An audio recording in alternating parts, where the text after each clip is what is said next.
Hey guys, இந்த YouTube channel start பண்ணுறதுக்கான important reason என்னன்னா, இதில் ஒரு ஜென்ரிக் கண்டென்ட்ஸ் நிறையா போடலாம் தான். ஸோ வந்து ஜென்ரிக் கண்டென்ட்ஸ் இந்த சென்ஸ் பார்த்தீங்கன்னா உங்களுக்கு செல்ஃப் இம்ப்ரூவ்மெண்ட், அது செல்ஃப் மோட்டிவேஷன், அதுக்கு லைஃப் ஹேக்ஸ், அதுக்கடுத்து பார்த்தீங்கன்னா இன்வெஸ்ட்மெண்ட்ஸ், அதுக்கு ஃபினான்ஷியல் ரிலேட்டட். ஸோ இந்த மாதிரி நிறைய வீடியோஸ் போடலான்னு பிளான் பண்ணியிருக்கோம். ஸோ இது வந்து ஃபஸ்ட் வீடியோவாக போடலான்னு பிளான் பண்ணியிருக்கோம். ஸோ இந்த ஃபஸ்ட்டு வீடியோ எப்படின்னு பார்த்தீங்கன்னா, நம்ம லைஃப்பில் எதுவாக இருக்கட்டும், ஸோ நம்மளோட ஸ்கில், அதுக்கடுத்து ஒர்க் ரிலேட்டட், இதில் வந்து நம்மளோட வயசு 20லேருந்து 30 வயசுக்குள்ளே என்ன மாதிரி ஸ்கில் இல்லைனா என்ன மாதிரி ஒர்க் டெவலப் பண்ணுறோமோ அதுதான் நம்மளோட லைஃப் லாங்காக இருக்க போகுது. ஸோ ஒரு 8 awesome திங்ஸ் நம்ம 30 வயசுக்குள்ள கண்டிப்பாக பண்ணியிருக்கக்கூடிய விஷயங்கள் என்னன்னு சொல்லிட்டு ஒன்றா பார்க்கலாம். வாங்க வீடியோக்குள்ளே போகலாம்.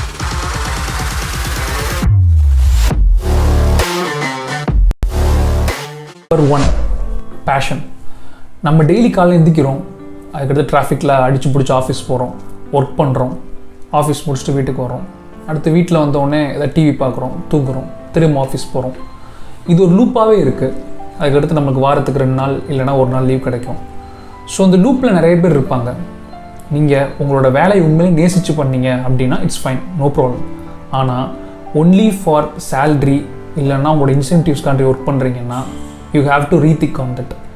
ஒன்லி பணத்துக்காகவோ இல்லை பில்ஸ் பே பண்ணுறதுக்காகவோ நம்ம ஒர்க் பண்ணோன்னா it's not a proper work. எல்லாத்துக்கும் ஒரு பேஷன் இருக்கும். அந்த பேஷன் என்னன்னு சொல்லிட்டு நம்ம ஃபைண்ட் அவுட் பண்ணணும்.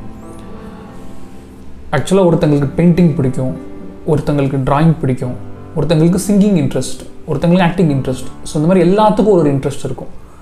அதுக்காக நான் வேலையை விடுங்கன்னு நான் சொல்லலை. உங்களோட இன்ட்ரெஸ்ட் என்னன்னு பார்த்துட்டு அதை வந்து ஒரு சைடு ஹஸ்லாக ஸ்டார்ட் பண்ணணும். அப்படி நீங்கள் ஸ்டார்ட் பண்ணும்போது உங்களுக்குள்ள ஒரு டிட்டர்மினேஷன் டெவலப் ஆகும். நீங்கள் ஒரு ஆர்கனைஸ்டு பர்சன் ஆவீங்க. இன்ஃபேக்ட் நீங்கள் உங்கள் பேஷனை ஃபாலோ பண்ணி அதில் ஏதாவது ஒரு சின்ன அச்சீவ்மெண்ட் அடைஞ்சாலும் அதில் கிடைக்கிற ஜாய் வந்து இட்ஸ் ட்ரெமெண்டஸ். அதை வந்து சொல்லவே முடியாது. அந்த மாதிரி ஒரு ஜாப் சாட்டிஸ்ஃபேக்ஷன் இருக்க ஒர்க் தான் நம்ம எல்லோரும் பார்க்கணும்.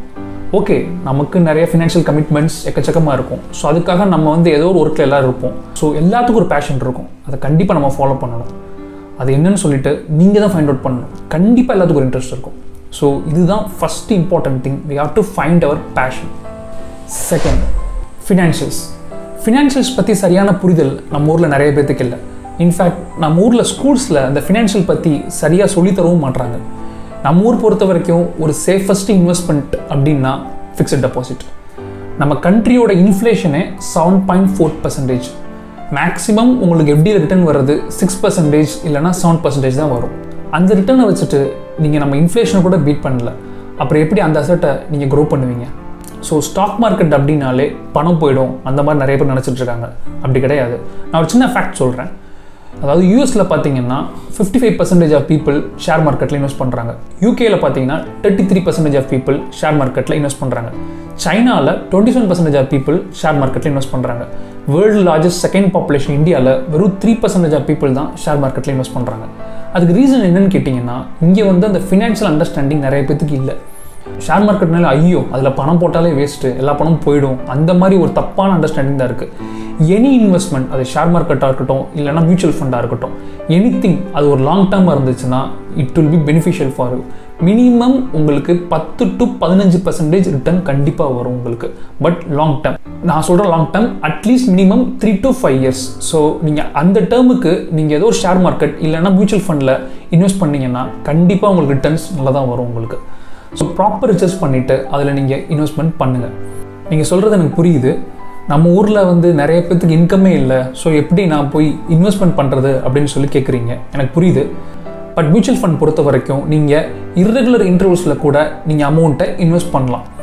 இப்போ வந்து நீங்கள் பேங்க் பொறுத்த வரைக்கும், இப்போ வந்து உதாரணத்துக்கு நீங்கள் ஆர்டி எடுத்துக்கோங்களேன், அதில் நீங்கள் மாதம் கண்டிப்பாக பணம் கட்டியே ஆகணும். அதில் உங்களுக்கு எந்த வழியும் கிடையாது. பட் மியூச்சுவல் ஃபண்ட் பொறுத்த வரைக்கும் உங்களுக்கு இந்த மாதம் கொஞ்சம் பணம் எக்ஸ்ட்ரா இருக்குது, ஸோ அதை வந்து நீங்கள் கொஞ்சம் பே பண்ணலாம். ஆக்சுவலாக மியூச்சுவல் ஃபண்டில் பார்த்தீங்கன்னா 500 rupeesலேருந்து கூட ஸ்டார்ட் பண்ணலாம். அதில் எந்த பிரச்சனையும் கிடையாது உங்களுக்கு.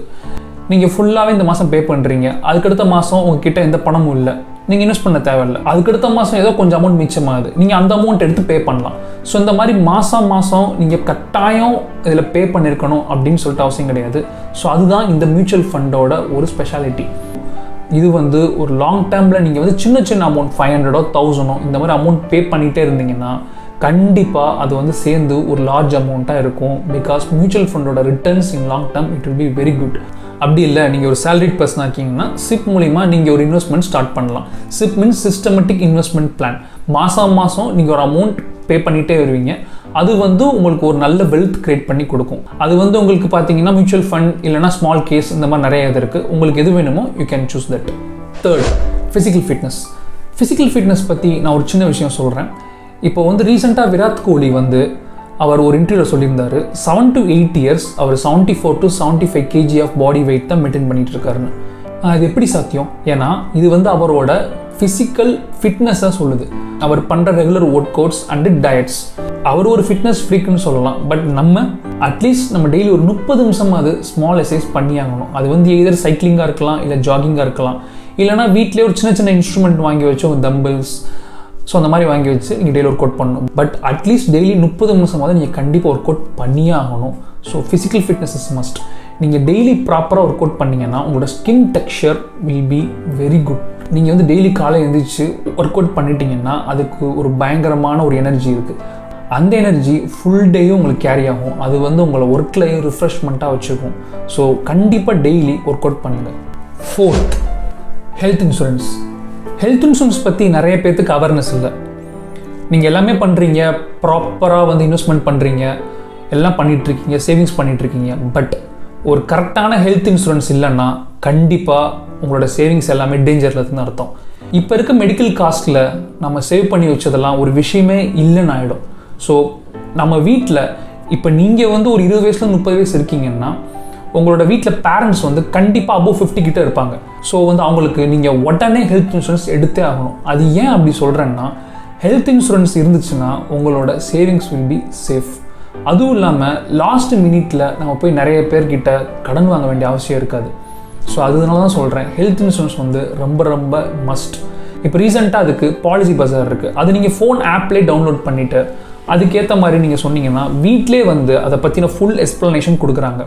நீங்கள் அதில் வந்து சில விஷயம் மட்டும் இம்பார்ட்டண்ட்டாக பார்த்துக்கணும். என்னென்னா உங்கள் ரூம் ரெண்ட் லிமிட் இல்லாமல் பார்த்துக்கணும். மட்டும் இல்லாமல் நீங்கள் ஹெல்த் இன்சூரன்ஸ் எடுத்தீங்கன்னா நீங்கள் சேலரிட் பர்சனாக இருந்தீங்கன்னா செக்ஷன் 80D மூலிமா நீங்கள் டேக்ஸும் சேவ் பண்ணிக்கலாம். ஸோ நீங்கள் எவ்வளோக்கு சீக்கிரம் ஹெல்த் இன்சூரன்ஸ் எடுக்கிறீங்களோ அவ்வளோக்கு ரொம்ப நல்லது. சில பேர் சொல்லுவாங்க, நான் வந்து ஒர்க் பண்ணுற ஆஃபீஸில் எனக்கு இன்சூரன்ஸ் எடுத்திருக்காங்க, அதுவும் இல்லாமல் என்னோடய ஃபேமிலிக்கு எடுத்திருக்காங்கன்னு. அது போதாது. நீங்கள் வெளியே செப்பரேட்டாக கண்டிப்பாக அட்லீஸ்ட் ஒரு 5 lakhsக்கு அது எடுத்து வச்சுக்கோங்க. அது வந்து உங்களோட ஃப்யூச்சருக்கு ரொம்ப ஹெல்ப்ஃபுல்லாக இருக்கும். உங்களோட சேவிங்ஸ் சேஃபாக இருக்கும்.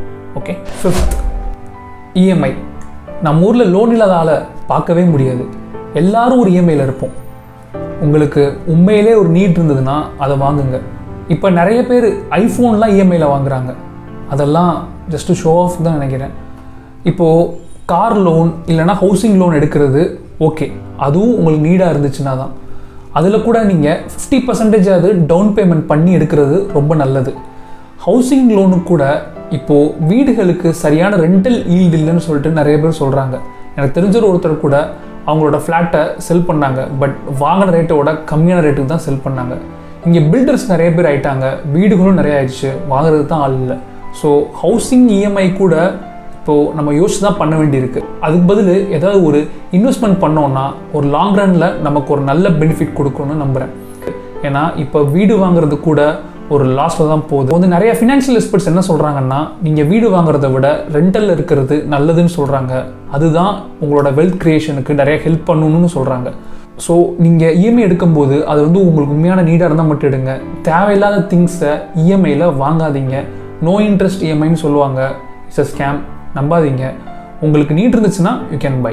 6th, travel. இப்போ ரீசெண்டாக நான் கூட மூணார் போயிட்டு வந்தேன். It's a beautiful place. அதோட மெமரி ஸ்டில் எனக்கு இருக்குது. ஸோ நீங்களும் அட்லீஸ்ட் ஒரு வருஷத்துக்கு 2 பிளேஸாவது விசிட் பண்ணணும். நீங்கள் ட்ராவல் பண்ணும்போது உங்களோட சோஷியல் ஸ்கில் இம்ப்ரூவ் ஆகும். புது பீப்புள் நிறைய பேரை மீட் பண்ணுவீங்க. நீங்கள் இண்டிபெண்ட்டாக ஃபீல் பண்ணுவீங்க. உங்கள் ஸ்ட்ரெஸ் டிராஸ்டிக்காக ரெடியூஸ் ஆகும். ஸோ நீங்கள் ட்ராவல் கண்டிப்பாக பண்ணுங்கள். ஒரு வருஷத்துக்கு ஏதாவது ஒரு லாங் ட்ராவல். நம்மளோட இந்தியாவிலே பியூட்டிஃபுல் பிளேசஸ் நிறைய இருக்குது. நான் சொல்கிறது ஒன்லி ஃபாரின் தான் போகணும் அப்படின்னு கிடையாது. நம்ம இந்தியாவிலே, ஏன் நம்ம ஸ்டேட்லேயே நீங்கள் ட்ராவல் பண்ணலாம். எக்கச்சக்க இடம் இருக்குது. நீங்கள் வந்து நிறைய இடத்துக்கு போகும்போது நீங்கள் புது பீப்புள் அவங்களோட கல்ச்சரை லேர்ன் பண்ணலாம். உங்களுக்கு ஸ்ட்ரெஸ்ஸும் டிராஸ்டிக்காக ரெடியூஸ் ஆகும் நான் சொன்னேன்ல. அது மட்டும் இல்லாமல் நீங்கள் ரெஃப்ரெஷ்மெண்ட்டாக ஃபீல் ஆவீங்க. So travel is must. அதுக்கப்புறம் அதோட எக்ஸ்பீரியன்ஸை நீங்களே ஃபீல் பண்ணுவீங்க. 7th, update your self. நம்ம ஆக்டர் கமல்ஹாசன் சார் கிட்ட என்ன டாபிக் நீங்கள் பேசினாலும் he can speak for 1 hour. என்ன டாபிக் பேசினாலும் அவரால் 1 மணி நேரத்துக்கு விடாமல் பேச முடியும். ஏன்னா அவர் அவ்வளோ அப்டேட்டாக இருப்பார். நான் எதுக்கு உங்களை அப்டேட் பண்ண சொல்கிறேன்னா, நீங்கள் அப்டேட் பண்ணிங்கன்னா உங்களோட நாலேஜ் வந்து பயங்கரமாக எக்ஸ்பெண்ட் ஆகும். அது மட்டும் இல்லாமல் அப்டேட் பண்ணுறதுக்கு முக்கியமான விஷயம் ரீடிங் ஹேபிட். நீங்கள் நிறைய ரீட் பண்ணணும். இல்லை எனக்கு ரீடிங் ரொம்ப போரிங் அப்படின்னா ஒரு நாளைக்கு அட்லீஸ்ட் 5 பேஜஸாவது ரீட் பண்ணுங்கள். நீங்கள் ரீட் பண்ணும்போது உங்களுக்கு நிறைய விஷயம் இம்ப்ரூவ் ஆகும் ஆக்சுவலாக. ஸோ நம்ம கிட்ஸுக்கு சின்ன வயசுலேருந்தே அவங்களுக்கு ரீடிங் ஹேபிட்ஸை டெவலப் பண்ணுங்கள். ஸோ நீங்கள் வந்து ரீட் பண்ணிங்கன்னா நீங்கள் வந்து நிறைய நாலேஜ் அப்டேட் பண்ணலாம். நீங்கள் அப் டு டேட்டாக இருக்கணும். பிகாஸ் நம்ம வேர்ல்டில் எக்கச்சக்க விஷயம் நடந்துகிட்டே இருக்குது. அதை பற்றி நீங்கள் ரொம்ப டீப்பாக லேர்ன் பண்ணாலும் பரவாயில்ல, அட்லீஸ்ட் அதை பற்றி பேசிக்னாலும் நீங்கள் லேர்ன் பண்ணுங்கள். So stay updated and update yourself. 8th, இதுதான் லாஸ்ட் பட் ரொம்ப இம்பார்ட்டண்ட்டானது. Choose your partner wisely. ஒரு மயக்கமன்ன யாமினி மாதிரி உங்களுக்கு ஒரு பார்ட்னர் கிடைச்சாங்கன்னா யூ கேன் அச்சீவ் எனிதிங். உங்களுக்கு எல்லாமே இருக்குது, பட் பார்ட்னர் கரெக்டாக இல்லைன்னா அது உங்களுக்கு ரொம்ப கஷ்டத்தை கொடுக்கும். ஸோ நீங்கள் பார்ட்னரை கரெக்டாக சூஸ் பண்ணிங்கன்னா உங்களுக்கு எல்லாமே கரெக்டாக அமையும். பிகாஸ் ஃபேமிலி தான் நமக்கு ஒரு இம்பார்ட்டண்ட்டான பேக் சப்போர்ட். நம்ம எல்லாமே கரெக்டாக பண்ணிட்டோம், பட் பார்ட்னரை கரெக்டாக சூஸ் பண்ணல அப்படின்னா நமக்கு எதுவுமே கரெக்டாக அமையாது. ஸோ நீங்கள் எங்கெல்லாம் வெளியே சுற்றிட்டு கடைசி வரப்போகிறது வீடு தான். உங்கள் வீடு வந்து ஒரு நிம்மதியானதாக உங்களுக்கு சப்போர்ட்ஃபுல்லாக இருந்துச்சுன்னா நீங்கள் லைஃப்பில் எதுனாலும் அச்சீவ் பண்ணலாம். இது ரொம்ப ரொம்ப இம்பார்ட்டண்ட். ஸோ இதுதான் இந்த 8 ஆசம் திங்ஸை நீங்கள் கண்டிப்பாக ஒரு 30 வயசுக்குள்ளே நீங்கள் ஒரு ஸ்ட்ரக்சர் பண்ணி ரெடி பண்ணி வச்சுருங்க. அதுக்கடுத்து உங்கள் லைஃப் கரெக்டாக இருக்கும்.